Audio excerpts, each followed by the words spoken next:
Até quando? Se o Senhor é Deus, segui-o. Se é Baal, segui-o. Faça isso. Quem é Deus para você, em outras palavras? Povo de Deus, quem é o seu Deus? Como se Elias estivesse perguntando. Porém o povo nada lhe respondeu.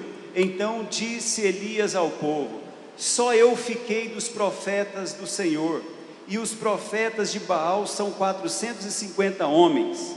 Deem-se-nos, pois, 2 novilhos, escolham eles para si um dos novilhos, e divide-o em pedaços, e o ponham sobre a lenha, porém não lhe metam fogo.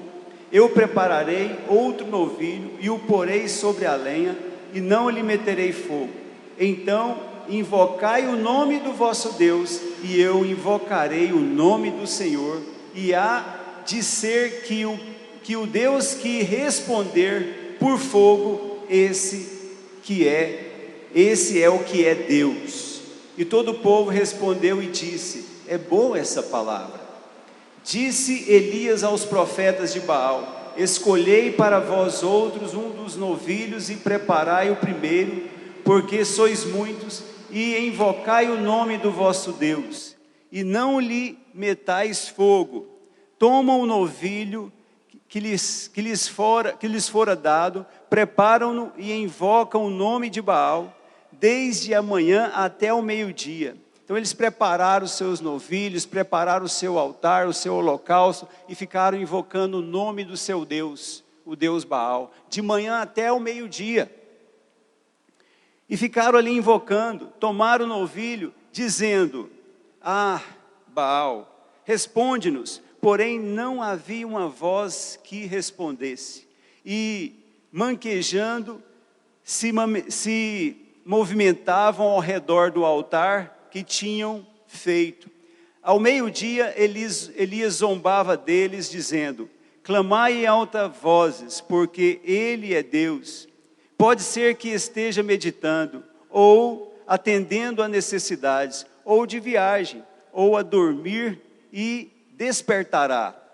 E eles clamaram em altas vozes, e se retalhavam com facas e com lanças, segundo o seu costume, até derramaram sangue, até derramarem sangue. Passado o meio-dia, profetizaram eles, até que a oferta de manjares se oferecesse. Porém não houve voz, nem resposta, nem atenção alguma. Então Elias disse a todo o povo: chegai-vos a mim. E todo o povo se achegou a ele. Elias restaurou o altar do Senhor. Então Elias restaurou o altar do Senhor, que estava em ruínas. Tomou 12 pedras, segundo o número dos filhos de Jacó, o qual viera da palavra do Senhor, dizendo: Israel será o teu nome. Com aquelas pedras edificou o altar em nome do Senhor. Depois fez um rego em redor do altar, tão grande como para semear 2 medidas de semente. Então armou a lenha, dividiu o novilho em pedaços e pô-lo sobre a lenha, e disse: enchei de água 4 cântaros e derramai sobre o holocausto e sobre a lenha. E disse ainda: fazei-o segunda vez, e o fizeram. Disse mais: fazei-o terceira vez, e o fizeram terceira vez, de maneira que a água corria ao redor do altar. Ele encheu também de água o rego.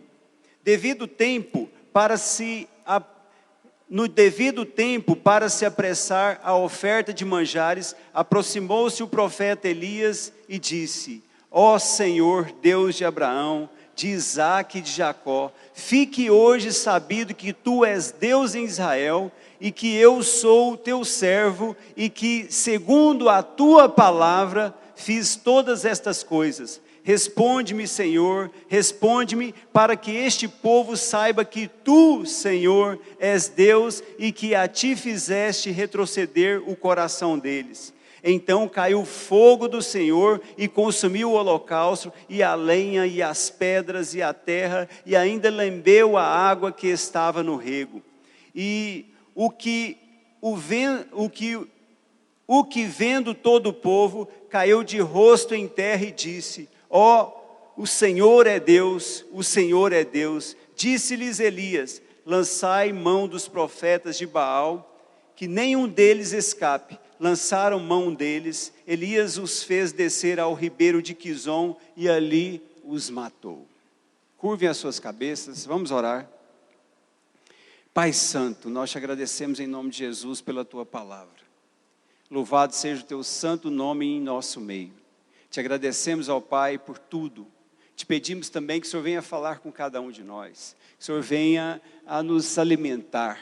Que o Senhor venha fazer com que as nossas mentes sejam cheias de Ti. Que possamos, ó Pai, estarmos sempre na Tua presença para a glória do Senhor. Também restaurar os altares nos quais muitos deles estão totalmente em ruínas. Ajude-nos, ó Pai, nesta empreitada, em nome de Jesus. Amém.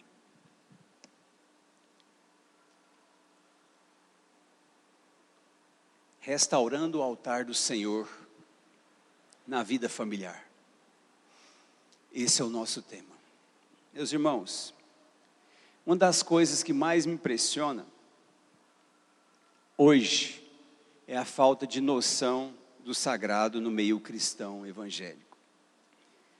A palavra sagrado, no grego, tem a ver com hieros, que tem a ver com relação especial com Deus, que tem a ver com aquilo que não se deve violar.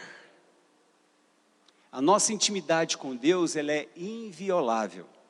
O nosso compromisso, a nossa aliança com Deus é inviolável. Então, a falta de noção do sagrado tem feito com que muitas pessoas percam a noção de coisas que deveriam fazer ou não no seio da sua família ou em qualquer contexto que eles estiverem inserido. Às vezes esquecemos que a nossa alma, ela é sagrada, ela é santa. Às vezes esquecemos que a nossa família, ela é sagrada. Esquecemos que a nossa esposa é um ser sagrado. Os nossos filhos, da mesma forma. Nós esquecemos que o ser humano é um ser sagrado. Ser humano é ter o lado humano de Deus. Já foi dito isto aqui. E o lado divino do homem. Ser humano é simplesmente ser divino na terra. Isso é ser humano. E nós, como seres humanos, somos sagrados. Somos seres interditados. Somos seres anátemas do Senhor, no sentido de interdição. Somos seres que Deus protege. Todos aqueles que se achegaram a Cristo têm esse privilégio para a glória dele. Todos, sem exceção.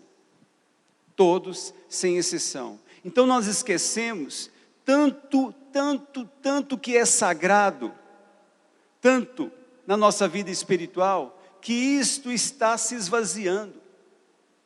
A nossa vida está se esvaziando de altares.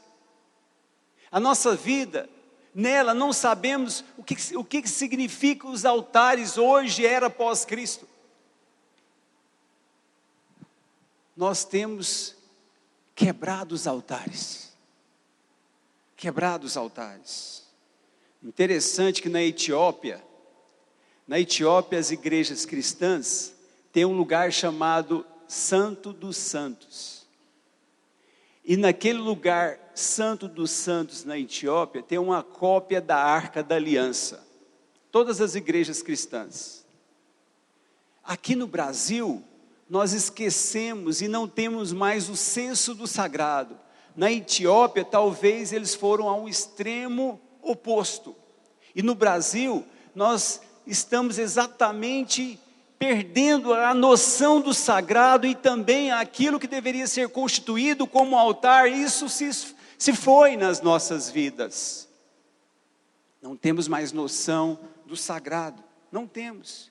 Eu continuo a precisar de um cantinho na minha casa, ou a minha própria casa, eu continuo a precisar de um cantinho para dizer como Davi disse no Salmo 101, versículo 2: portas adentro em minha casa terei um coração sincero. Portas adentro da minha casa terei um coração sincero. Mateus capítulo 6, versículo 6, lá diz o seguinte: e quando orares, entra em teu quarto e fecha a porta e orarás a teu pai, e teu pai que te vê em secreto, o teu pai em secreto te vendo, ele te recompensará. Ele te recompensará. Eu preciso de um lugar onde a minha consciência vai ser mais profunda, onde serei mais sensível, um lugar onde refletirei de forma mais intensa acerca de Deus. Eu preciso de um lugar.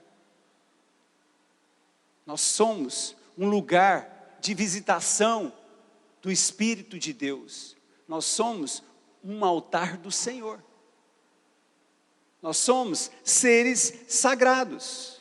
Então ainda eu continuo a precisar. E eu contextualizo esta mensagem dizendo a você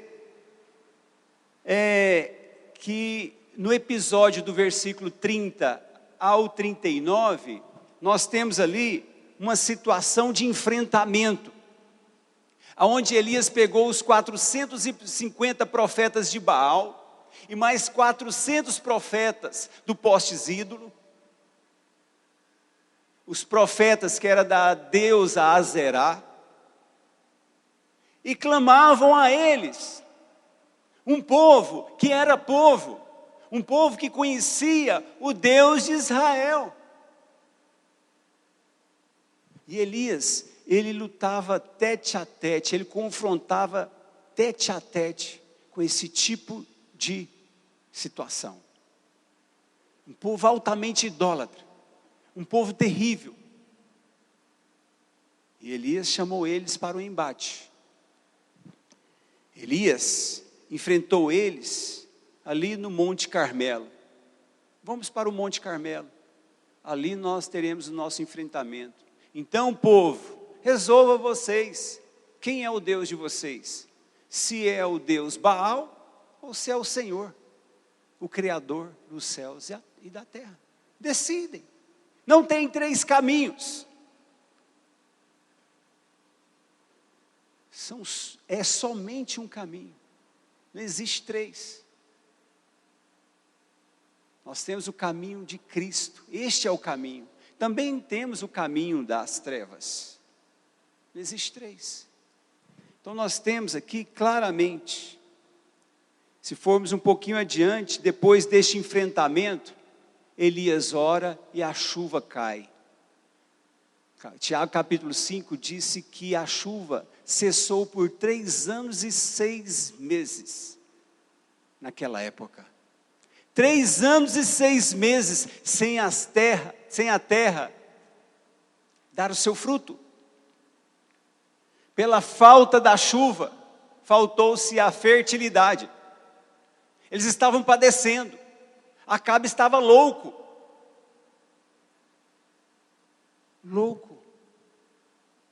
E Elias, com este enfrentamento, disse: resolva. E eu proponho para vocês que no Senhor é mais do que possível restaurar os altares na vida familiar. Mais do que possível. Mais do que possível restaurar os altares na área familiar. E a pergunta, duas perguntinhas que eu vou fazer a vocês. Qual o significado de altar para você? Qual o significado? E também, nesta era pós-Cristo, quais são os altares que precisamos restaurar? Quais? Quais são os altares? Em primeiro lugar, qual é o significado de altar para você? Lembre-se que não estamos falando de um altar de pedra, nem de mármore, nem de um pedaço de metal. Não é desse tipo de altar que estamos falando. Não é desse tipo de altar que estamos falando. Na literalidade da palavra grega ou hebraica, que significa lugar de matança. Não é desse tipo de altar. Não é o altar de holocaustos. Não é. Nós não estamos falando desse tipo de altar. Nós estamos falando de algo mais profundo. Nós estamos falando de princípios, não de preceitos. Nós estamos falando de algo que é eterno, algo que age dentro de cada um, no âmago de cada um. Nós estamos falando daquilo que somente o Espírito de Deus pode fazer com que sejamos curados, que os altares sejam restaurados. É disso que estamos falando, de algo ligado ao interior, não de algo externo, não. A primeira referência clara sobre altar, nós temos lá em Gênesis capítulo 8, versículo 20, aonde Noé, após sair da arca, Deus disse: levante um altar. E ele levantou em obediência o altar e invocou o nome do Senhor.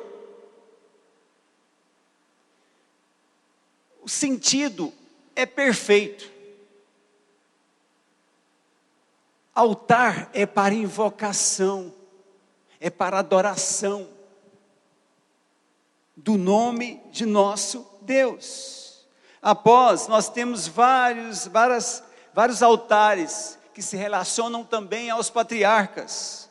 Em conexão com a lei, nós temos ali em Êxodo 20, capítulo 20, versículo 24 e 25, nós temos ali os altares, ali mostra os altares de pedra, ali mostra os altares físicos.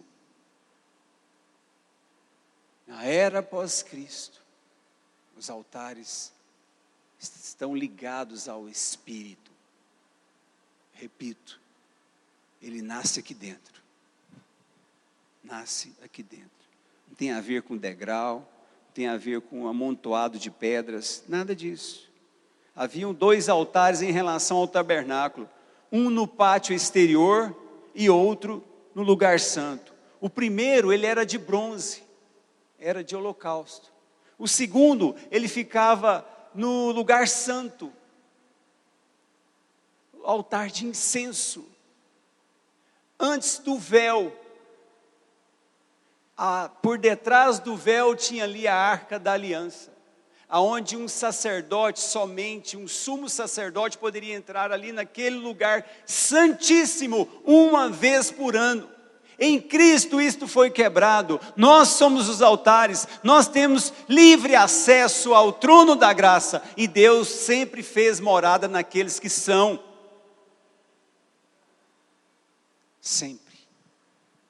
Sempre fez morada. Repito, não estamos falando de um altar construído de pedra, gente. Não. E sim de algo que age como marcos, algo interno, algo da consciência, algo como cerimônias de passagem.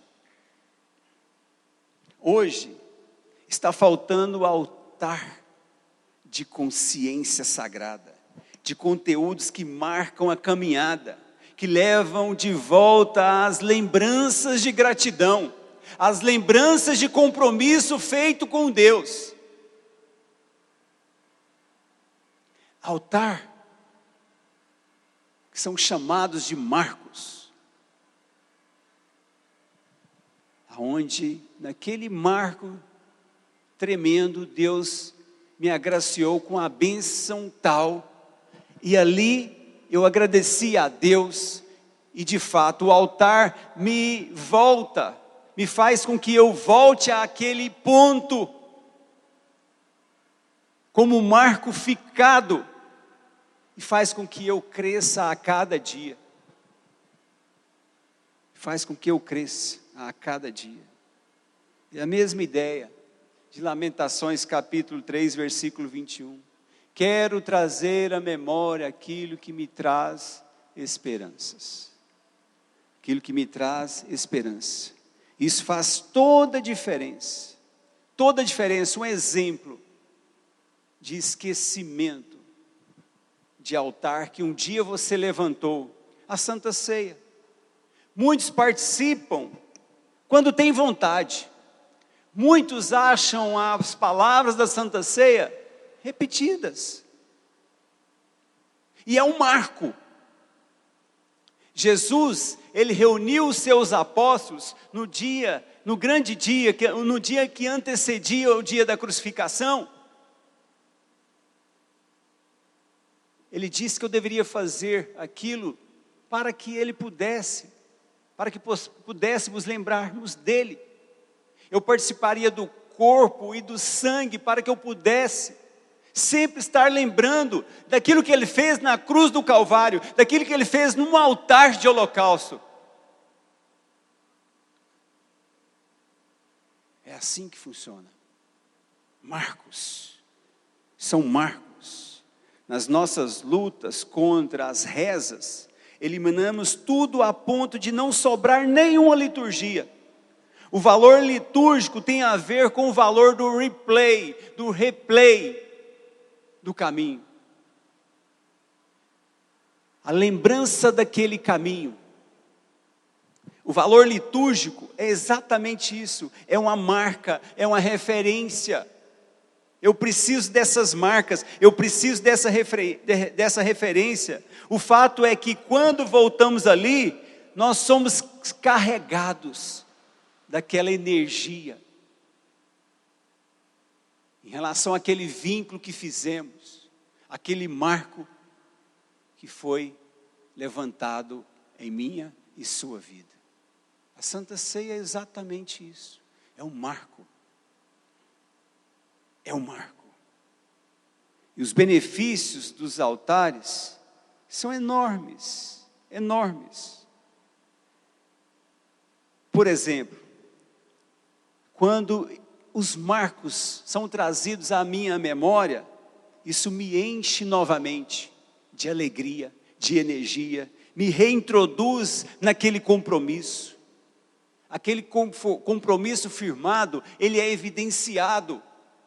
Além de tudo, nos lembram dos votos e vínculos feitos com o Senhor.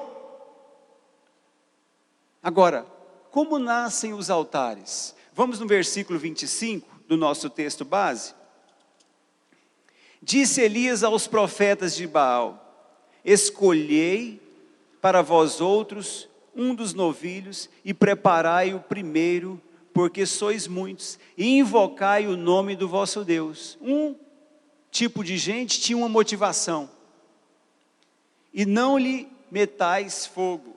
Tomaram o novilho que lhes fora dado, prepararam-no e invocaram o nome de Baal desde a manhã até o meio-dia. Motivação errada. Quantos altares são construídos com esse tipo de motivação? Completamente errônea. Então, o altar nasce com a determinação de levantar e agir em direção a Deus. Foi o que Elias fez. Ele falou: não tem como mais Israel estar do jeito que está, totalmente infestado do paganismo. Não dá mais, eu tenho que entrar em enfrentamento em nome de Jesus. Esses altares pagãos precisam ser derrubados. Agora, a manutenção vem com a reafirmação a quem pertenço nessa vida. A quem você pertence? Lógico que nós pertencemos a Deus. Isso tem sido reafirmado a você. O dia que você fez um compromisso com Deus, levantando um altar do batismo, esse compromisso ele é reafirmado, ele é lembrado, para que você possa entender de fato de que lado você está. De que lado você está. Em Gênesis capítulo 12, versículos 7 e 8 diz: ali a Abraão edificou um altar ao Senhor e invocou o nome do Senhor. Um altar ao Senhor, para que houvesse a invocação do nome dEle. Altares nascem com a determinação de adorar a Deus. Altares nascem com a determinação de adorar a Deus. Levantar um altar tem a ver com a atitude de natureza espiritual. Tem a ver com deixar um bom legado. Um bom legado. E um bom legado precisa de pilares, de bons marcos. Precisa de marcos muito bem feitos no curso de sua vida. Isso é saudável. Você trazer à memória aquilo que te traz esperança eterna. Isso é princípio. Aquilo que te levará para a eternidade. Agora, como nascem os altares na vida familiar? Em primeiro lugar, o sonho de ter uma família equilibrada e frutífera depende da bênção de Deus. Isso você tem. A bênção de Deus você tem. Agora, para termos filhos equilibrados, precisamos construir altares. Por exemplo, o altar da correção. O altar da correção. Um lugar onde você chama os seus filhos e vamos ter aquele diálogo com eles. Sente-se aqui. Aqui é o lugar do nosso concerto. Eu, graças a Deus, eu sempre assimilei muito bem essas questões de correção. E louvo a Deus pelos filhos que eu tenho, pela esposa que eu tenho.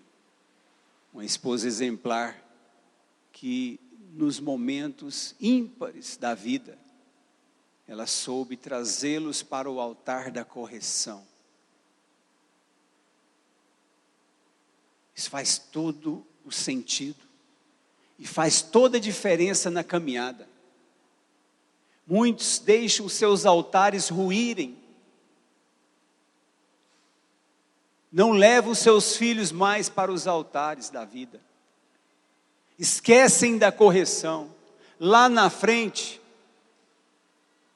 a responsabilidade de ter edificado um altar, por não ter edificado, você vai ver o fracasso na vida deles.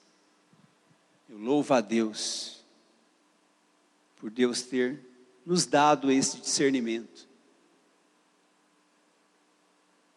Eu louvo a Deus e agradeço Ele o tempo todo. Então precisamos entender que os ensinamentos desse diálogo com Deus, de Elias com Deus, não é algo que ficou no passado. É algo que pode ser aplicado hoje. Tá certo, nós não fazemos doutrinas em livros históricos, não fazemos.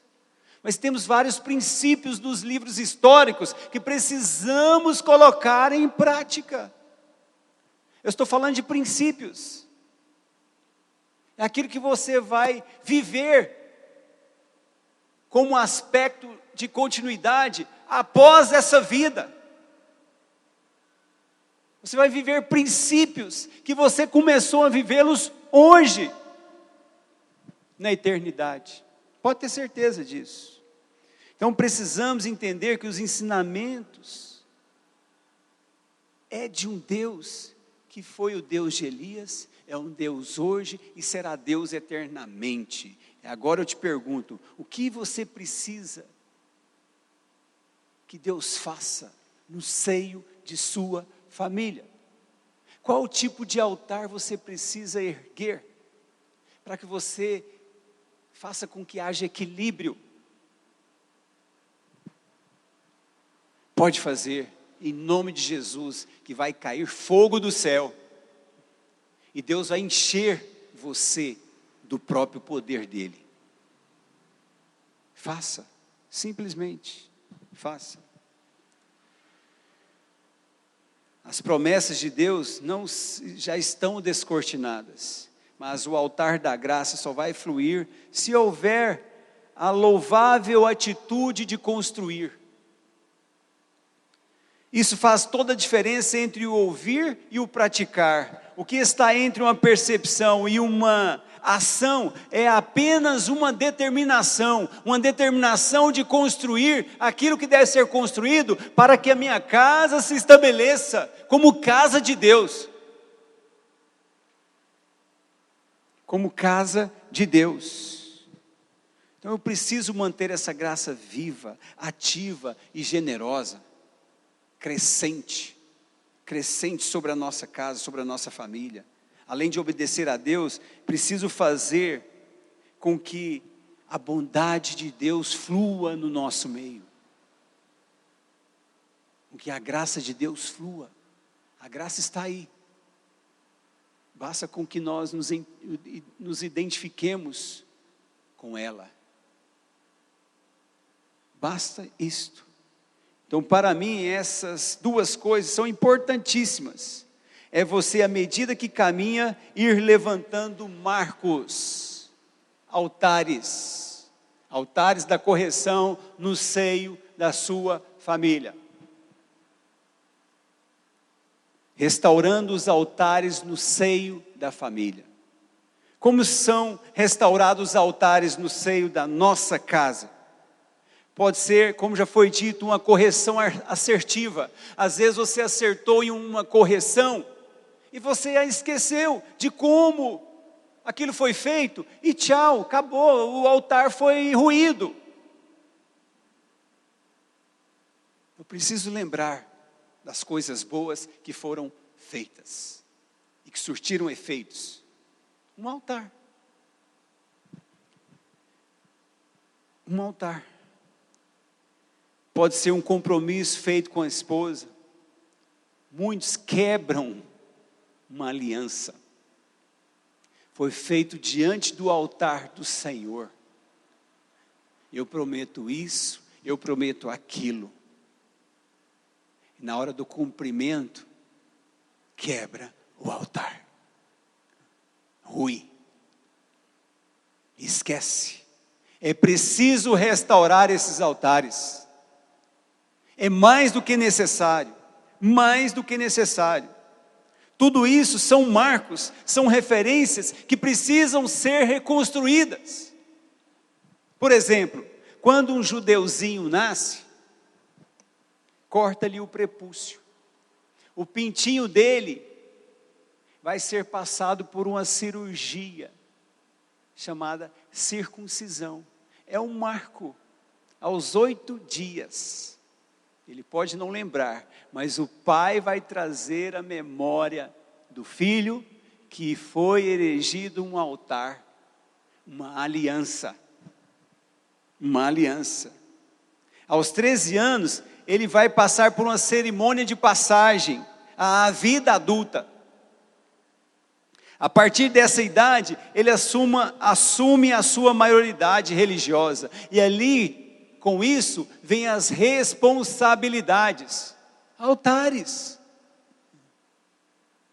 Dos 12 para os 13 anos. No Brasil, os pais do passado faziam exatamente o contrário. Levavam os filhos aos altares de Baal, às casas de prostituições. E erigiam um altar de forma negativa. Um altar de Baal na sua casa. Ou na vida do filho. É muito sério isso. À medida em que estamos caminhando, repito, precisamos construir marcos, altares, algo que nos faça a lembrar, algo que nos conduz. São pilares que nos fazem completar a nossa caminhada até o último dia da nossa estadia aqui na terra.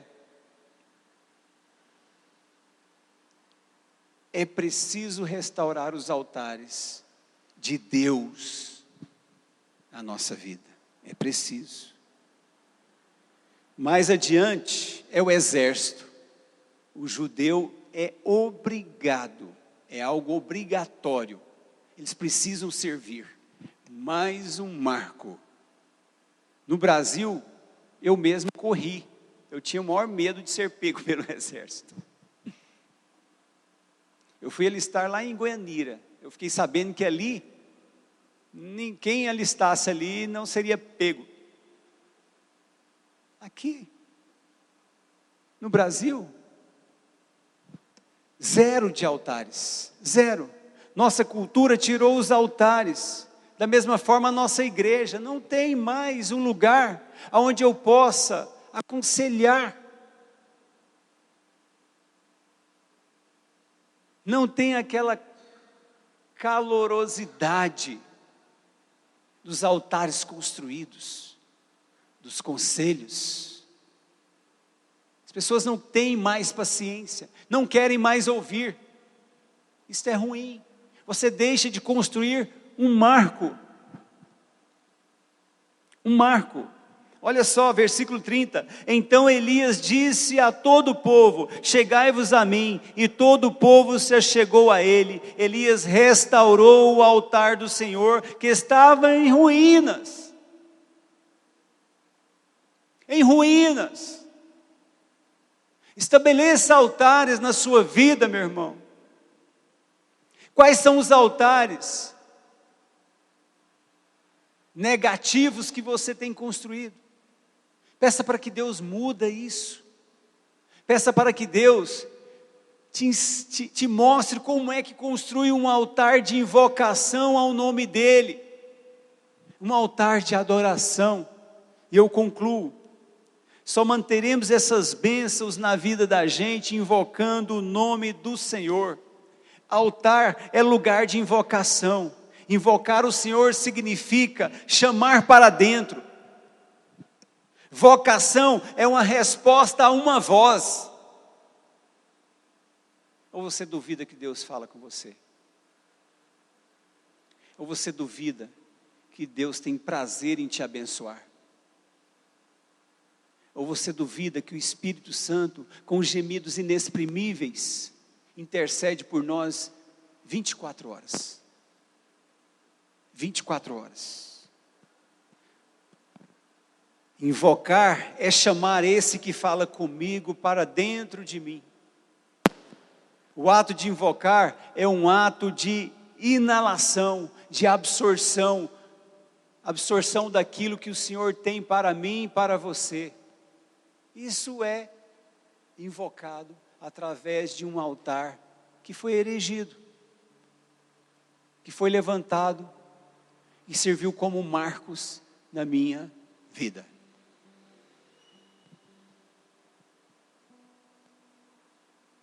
Tenha o senso do sagrado, tenha consciência do sagrado.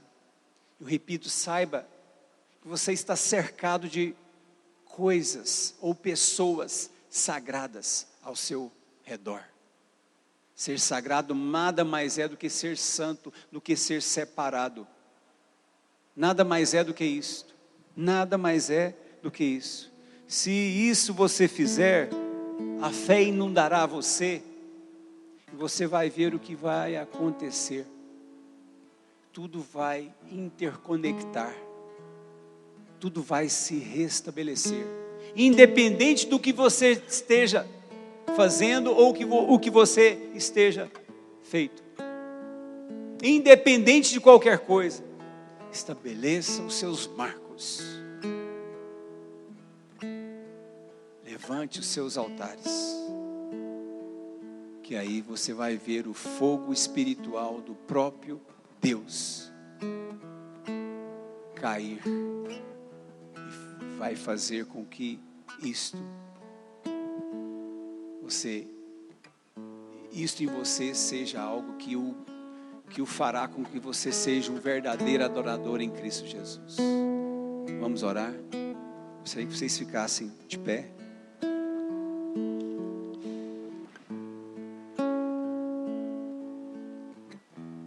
Pai Santo, nós te agradecemos em nome de Jesus pela tua palavra.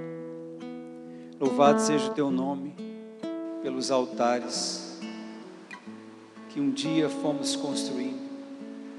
pelos marcos que muitas vezes nós trazemos à memória, tem nos trazido esperança, tem nos dado força para continuarmos a nossa caminhada rumo a Ti, Senhor.